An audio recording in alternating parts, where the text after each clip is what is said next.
अस्सलाम वालेकुम। शाम के 6 बज रहे हैं। आप देख रहे हैं CNBC तेज। मैं हूं बुशरा हक और मैं हूं शहजाद खान। नजर डालते हैं हेडलाइंस पर। बल्लेबाज हो जाए होशियार, बॉलर्स को मिल गया दोबारा बाउंसर्स का इख्तियार।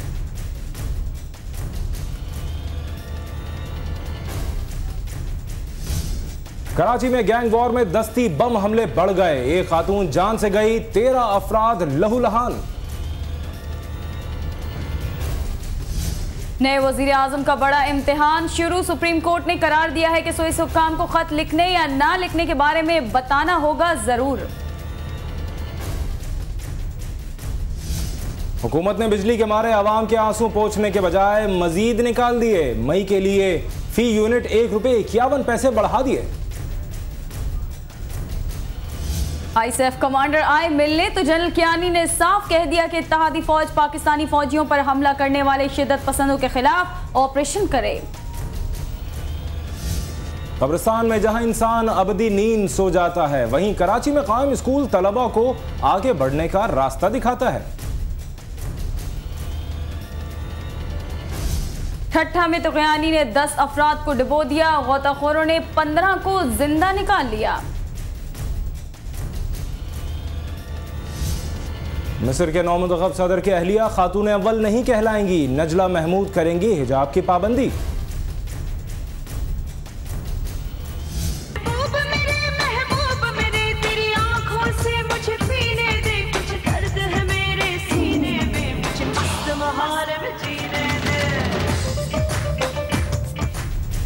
सुस्मिता सेन तवील गैर हाजिरी के बाद फिल्मों में होंगी वापसी।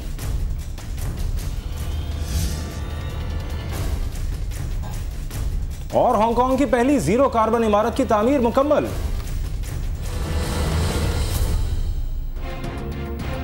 हेडलाइंस आपने मुलाहिजा फरमाई। बढ़ते तफसीलात की जानिब और सबसे पहले बात करेंगे क्रिकेट की। ICC ने क्रिकेट कवानीन में तब्दीली करते हुए बॉलर्स को एक रोजा मैचेस में 2 बाउंसर्स कराने की इजाजत दे दी है। मलेशिया के शहर कुआलालंपुर में ICC का इजलास हुआ, जिसमें अहम फैसले किए गए। इजलास के दौरान वनडे में नॉन पावर प्ले ओवर्स में 4 फील्डर्स सर्किल से बाहर रखने की हिदायत की गई है। इजलास में यह फैसला भी किया गया कि अगर टीमें राजी हों तो डे नाइट टेस्ट क्रिकेट पर एतराज नहीं। वनडे में पहला पावर प्ले 10 ओवर्स तक महदूद होगा, जबकि बैटिंग पावर प्ले 41 ओवर से पहले खत्म करना होगा। ICC बोर्ड इजलास में कहा गया है कि दिनेश कनेरिया से मुतालिक इंग्लिश क्रिकेट बोर्ड का फैसला तमाम ममालिक तस्लीम करें। श्रीलंकन और बांग्लादेश क्रिकेट बोर्ड्स पर जोर दिया गया कि वो एंटी करप्शन कवानीन पर अमल दरामद कराएं।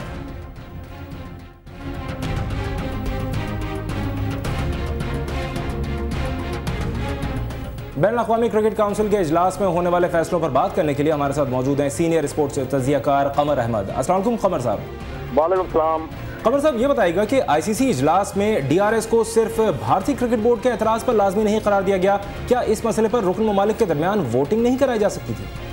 ये असल में वोटिंग तो कराई जाती है, लेकिन बात यह है कि तो भारत की क्रिकेट बोर्ड है वो इस वक्त दुनिया में सबसे पावरफुल और मनी जनरेटिंग क्रिकेट बोर्ड है। तो उससे जरा मैं समझता हूँ कि ये लोग खौफ खाए रहते हैं कि ऐसा नहीं हो कि ये पुल आउट हो जाए तो हमारे फाइनेंशियल जो है गड़बड़ हो जाए।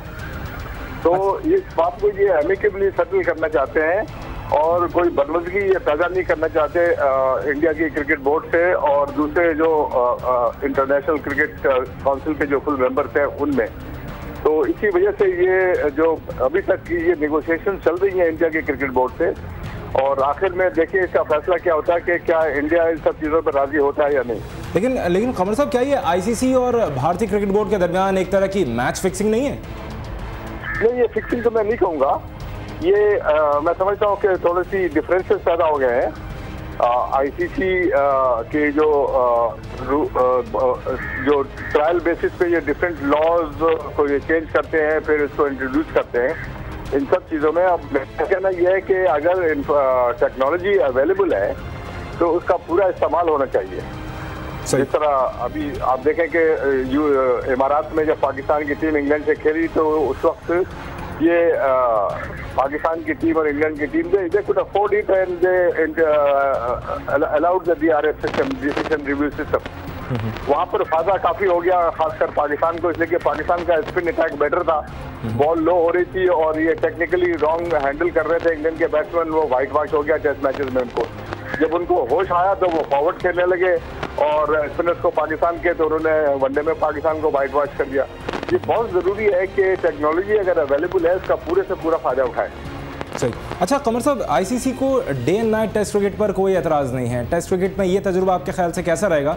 अगर ऐसा होता है तो फिर क्या टेस्ट मैचेस में भी वाइट बॉल इस्तेमाल होगी? क्योंकि 150 साल से तो रेड बॉल ही टेस्ट क्रिकेट का हुस्न है। जब कैरी बैकर मंजर आम पे आए 1977 में और इन्होंने क्लोथिंग और ब्लैक स्क्रीन और वाइट बॉल और नाइट क्रिकेट सब इंट्रोड्यूस की, जिसकी मैं समझता हूँ पूरे दुनिया के क्रिकेट उसकी मरहून मिन्नत है।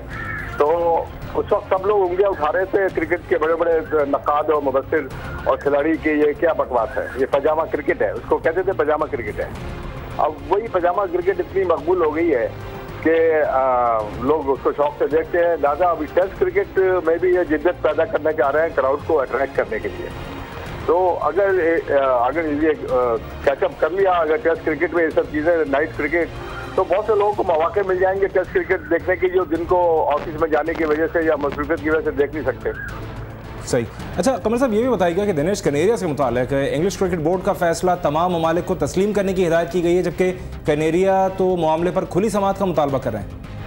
जाहिर है कि दिनेश कनेरिया के जिस तरह सबूत क्रिमिनल कोर्ट में सलमान बट, मोहम्मद आसिफ और मोहम्मद आमिर के खिलाफ, और मोहम्मद आसिफ और मोहम्मद आमिर ने गिल्टी प्लीड भी किया और इन लोगों को सजाएं क्रिमिनल कोर्ट ने दी, जो कि क्वाइट जस्टिफाइड थी कि इनको अंदर कर दिया, इसलिए कि उन्होंने लॉ को वायलेट किया था उस मुल्क के। इसी तरह मैं समझता हूँ कि दानिश कनेरिया की जो इन्वॉल्वमेंट थी वो जाहिर है कि उसके बाद इंडियन क्रिकेट बोर्ड ECB के पास सॉलिड प्रूफ है इनका, और जिसकी वजह से इनको बैन किया गया फॉर लाइफ। ठीक है, बहुत बहुत शुक्रिया कमर अहमद साहब CNBC पाकिस्तान से खुसूसी गुफ्तगू करने का।